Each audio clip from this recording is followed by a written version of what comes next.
Let's talk some Friday Night Football. Welcome in two-time Super Bowl champ, co-host of All Things Covered, Bryant McFadden. Starting in Arizona, where Patrick Mahomes and the starters played the first half. Mahomes, 10 of 18, 78 yards, and tossed a red zone interception. Unlike him, usually doesn't do that. It's uncharacteristic of Mahomes. Meantime, Cardinals starting quarterback Kyler Murray made his preseason debut, played 3 drives, 1 of 4 for 2 yards, was sacked twice. B-Mac, what's your takeaway from this game? Well, the missing milk carton offense from the Arizona Cardinals. You just talked about Kyler Murray and some of his woes.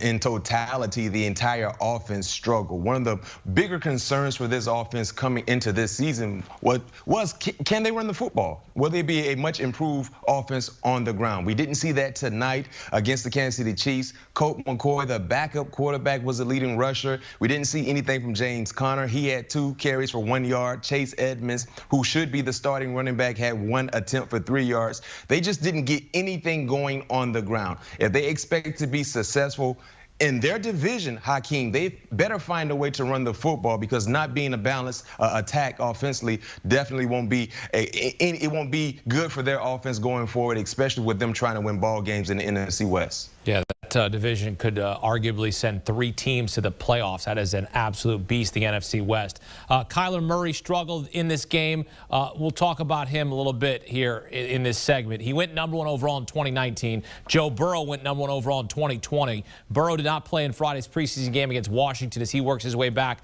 from major injury. Suffered a torn ACL, MCL in Week 11 at Washington. Since he got some O-line help, B-Mac, including drafting Jackson Carman out of Clemson in the 2nd round. Burrow said he was uncomfortable at the start of training camp, didn't have the confidence. He was uncomfortable in the pocket, but he has progressed, feels better, on track to be ready for Week 1. As a former player, what's your message to Burrow in terms of his mental approach and how he attacks this season?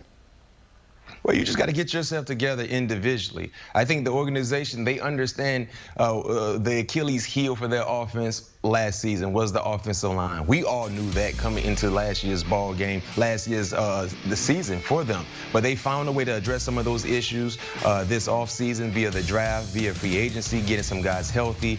And if they can do that, you know, Joe Burrow will be comfortable. But it's going to take some time, because the last time we saw him on the football field, he played against the Washington team they played against tonight, and he was getting carted off the field.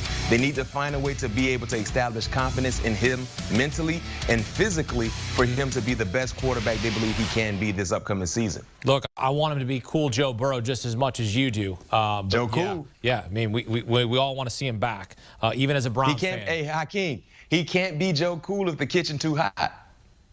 I mean, look, the message to the Bengals O-line is protect Joe Burrow at all costs. He was sacked an average of 3 times per game last season. I mean, that can't happen. It can't happen. That's not cannot good. happen. Do you want a sports network that delivers everything that matters about the game? The highlights, the picks, the instant analysis, no yelling, no fake debates, no politics.